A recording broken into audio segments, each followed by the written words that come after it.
people like me. You need people like me so you can point your fingers and say, that's the bad guy. That's the bad guy. That's the bad guy. That's the bad guy. That's the bad guy.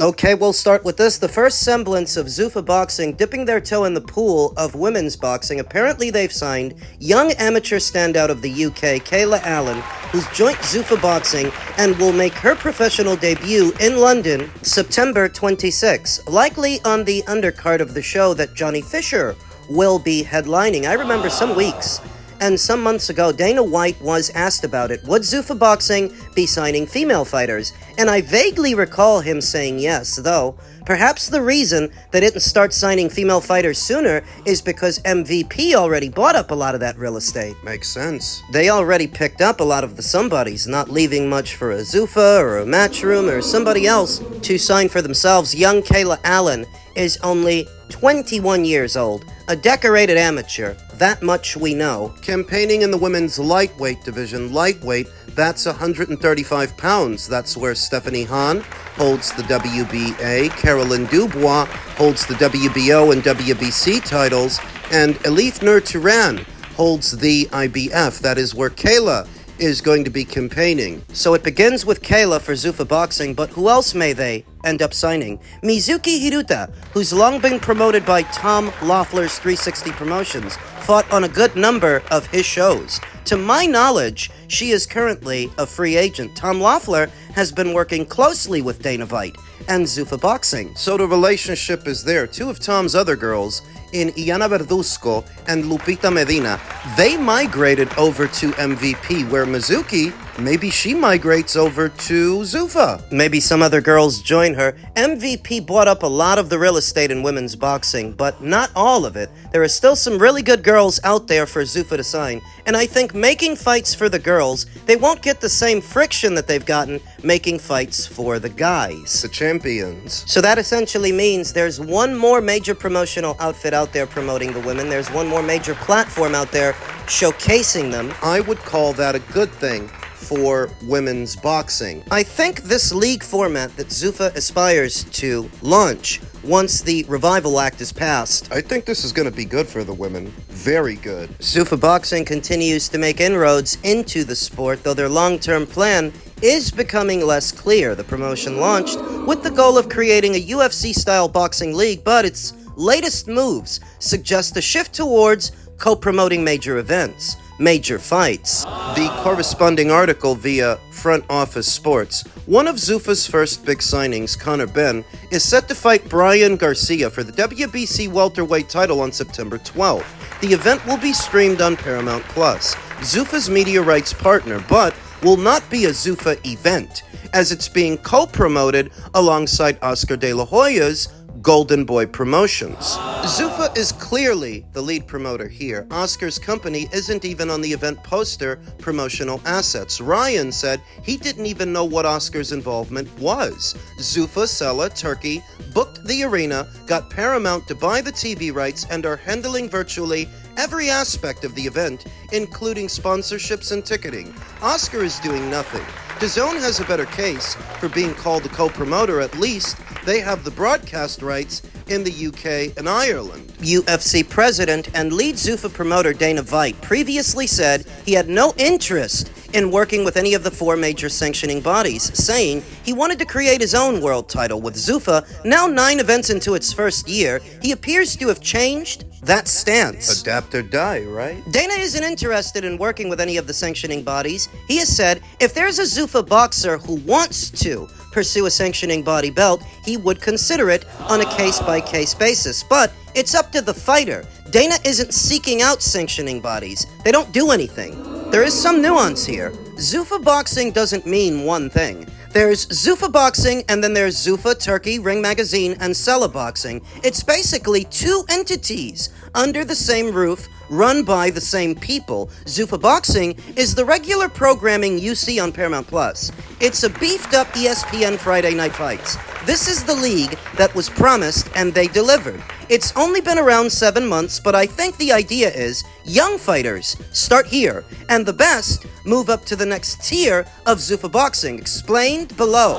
Zuffa, Turkey, Ring, Sella Boxing is the super fight wing of Zuffa. These events are largely underwritten by Turkey, Sella, Riyadh Season. These are your Ryan Garcia and Shakur Stevenson fights. I believe this wing of Zuffa has effectively replaced Ring Magazine events, at least in the US. But you might still see Ring Magazine events in the UK because of all the litigation going on. So when you say Zuffa Boxing, it's not exactly an easy thing to define. You will have noticed that since Zuffa Boxing launched, Turkey LL Sheikh has scaled back his Ring Magazine and Riyadh Season events. Some may have wondered what happened to the league format and what becomes of the Zuffa Boxing belt. There are still a good number of divisions where no inaugural Zuffa Boxing champion has been crowned, and maybe they're saving that for when the Revival Act is passed. Once it is, then they'll ramp up efforts in that department, and that department will service as a feeder system for Zuffa's top-tier events, the ones involving more familiar faces and more familiar fighters, that if you make it through that league format, that tournament of sorts, become a Zuffa Boxing champion, you graduate to the bigger events, the bigger shows. I don't think the Zuffa Boxing belt could ever replace the major four sanctioning body belts, for the simple fact that, in spite of all of our critiques and criticisms of the alphabets, there is a lot of history there. Boxing prides itself on its lineage. Let's go back a little bit. Dana White never categorically said that he was going to put the alphabets out of business. That was people's interpretation, not something that he said. All he said was he didn't want to work with them. And he technically still doesn't. But that's not the same thing as saying we're going to put the sanctioning bodies out of business. We're going to replace them with our Zuffa Boxing belt. No, that's not the same thing. Because they would have preferred to do their own thing with their own belt. No, that's not the same thing. So this misinterpretation of Zuffa's mission statement is based on the fear-mongering of Zuffa's detractors and Zuffa's critics, their competitors. The ones trying to drag their name in the mud. Zuffa has definitely softened their stance on working with sanctioning bodies and sanctioning body belts because Ryan Garcia versus Conor Benn is for the WBC title. Adapt or die. Still early days for Zuffa Boxing, so don't get too attached to anything you're seeing right here and right now, as there is plenty of room for change, necessary change, to really launch this thing. It's just the first couple of shows. There's more incoming. Every time Zuffa does something now, you hear Eddie Hearn and Oscar De La Hoya criticizing it when Rome wasn't built in a day, and they know that. Elsewhere in the world of boxing, the purse bid for the Devin Haney versus Keyshawn Davis mandated title fight earlier today. Apparently, there were two bidders for the show, Toprank and Teofimo Lopez's Takeover Promotions. Two bidders? Just two? Well, there wouldn't have been much reason for anybody else to bid on the fight, with Keyshawn Davis still being tied to Top Rank. He's still signed to them. And Devin, he's a free agent. Nobody's responsible for him. He's his own promoter. He's responsible for himself. Top Rank easily won the Haney versus Davis WBO welterweight purse bid. Offers were in the neighborhood of $8.5 million, stating the likely date for the show is October 3rd, with possible sites at the Barclays Center in Brooklyn, the State Farm Arena in Atlanta, or the Michelob Ultra Arena at the Mandalay Bay in Vegas. Takeover Promotions, that's Teofimo, submitted a bid, a very modest bid, of $2.3 million. What? Listing October 16th or the 23rd in either Sunrise or Miami, Florida sites had it won. Both sides also paid a $2,000 participation fee. Thus, Keyshawn Davis is entitled to 25% of the winning bid, which comes out to roughly $2.1 million. The bid is irrelevant for Haney, whose number is already set via his DAZN contract, and more than the 75% he'd get under the bid, $6.4 million. I don't even think he's worth that. But how does it work out to where he's gonna get paid more than just the winning bid? If he entered into an arrangement directly with DAZN, that would have to mean that DAZN is gonna make up the difference. Whatever his minimum is, whatever the purse bid doesn't cover, they'll pay for the rest. They're wasting a lot of money on that guy. They've wasted a lot of money on this fight because at the box office commercially, I don't imagine that this fight could do any more than 150 to 200,000 buys if they're lucky.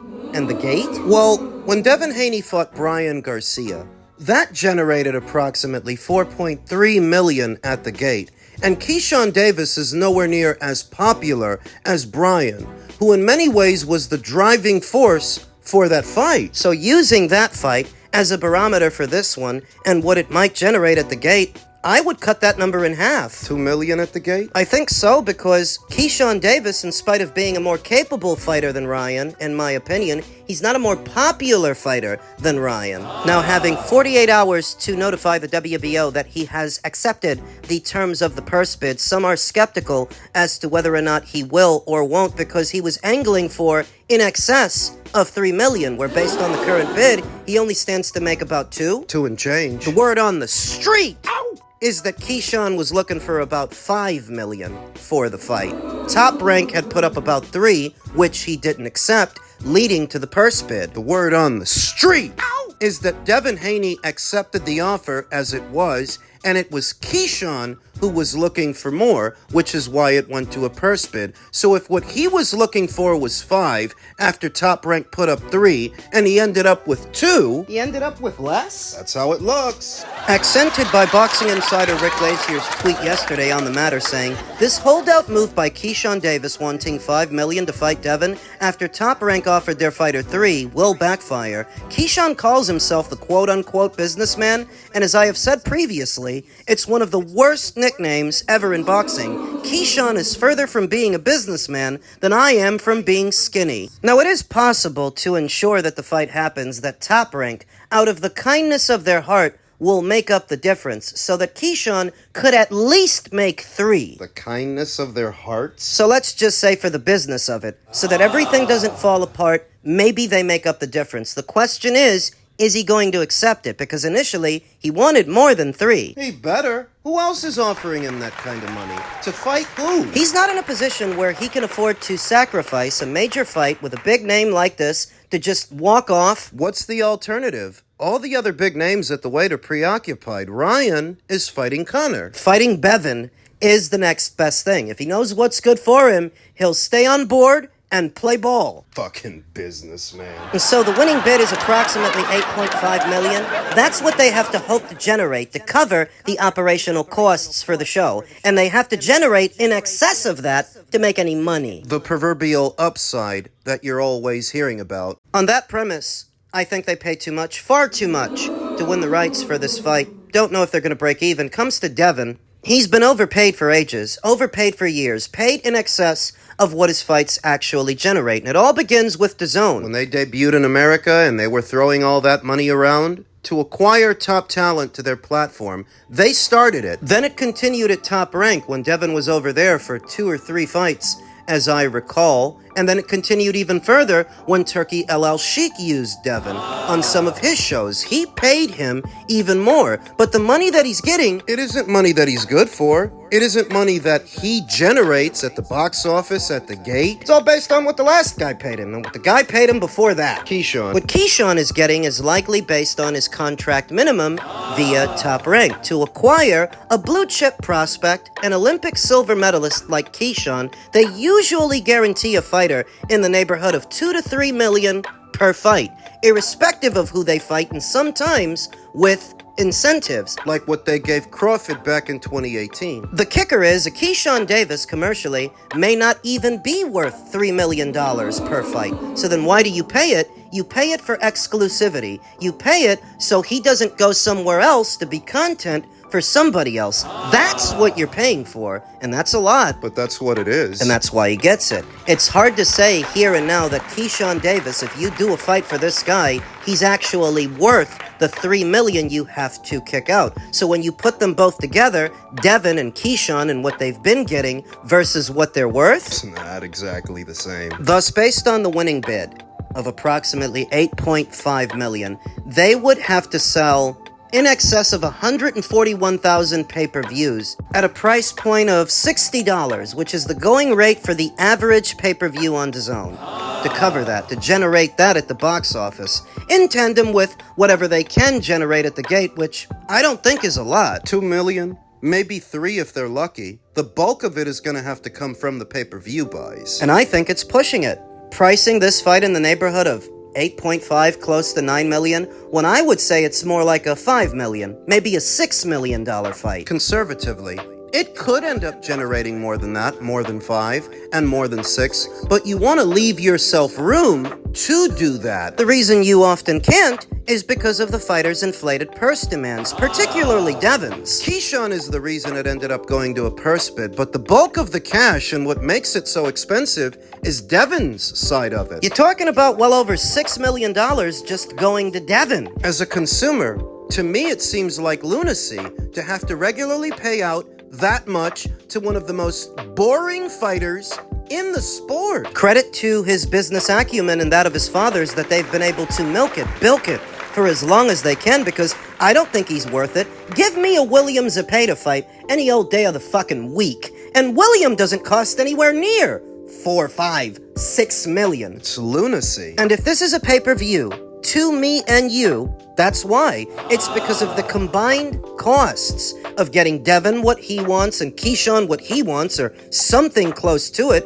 That's why it's a pay-per-view, not because we were asking for it, not because it actually generates that kind of money commercially, but to satisfy what these guys want. Not because they've got so many fucking fans between them, no. The ball is now in Keyshawn Davis's court to go through with this, where he originally wanted 5, he ended up getting 2 and change. If he walks away, it's a duck. Even if he walks away based on the dollar amount, not getting exactly what he wanted. A duck is a duck is a duck. I don't think he's afraid of Devin. Devin fights like a bitch and hits like a girl. Dresses like a weirdo. But that doesn't matter. It's all been decided. The purse splits are assigned. The money's been put up. And if Keyshawn walks away, it's a duck. Sometimes you have to make sacrifices. That's what Evander Holyfield had to do to make that first Mike Tyson fight. And he made it. He made sacrifices on the premise that he was confident that there would be another one, that there would be a sequel. So Keyshawn Davis, not being the world champion, not being the bigger name of the two, I think he's got to bite the bullet. I think he has to go through with this. And if he wins... Oh, fucking forget it. He's not just a 2-weight world champion. The purses get bigger. Everything gets bigger if he wins. But you have to give yourself the chance to do that. Don't prioritize short-term gains over long-term goals. This would be the biggest fight of Keyshawn Davis's career. Could be his breakout fight if he wins. I think he's got to do it. Some people are currently skeptical as to whether or not he will because he couldn't get at the number that he wanted. I think Toprank and DAZN jointly will do their part to smooth things over and ensure that the fight happens in the fall. I think that Devin is the more experienced fighter of the two, but I don't think he's that durable. He fights like a bitch, doesn't have power. Keyshawn does, who's about eye level to him. He's fresh, fast, young, and he can win. But he has to give himself the chance to do that.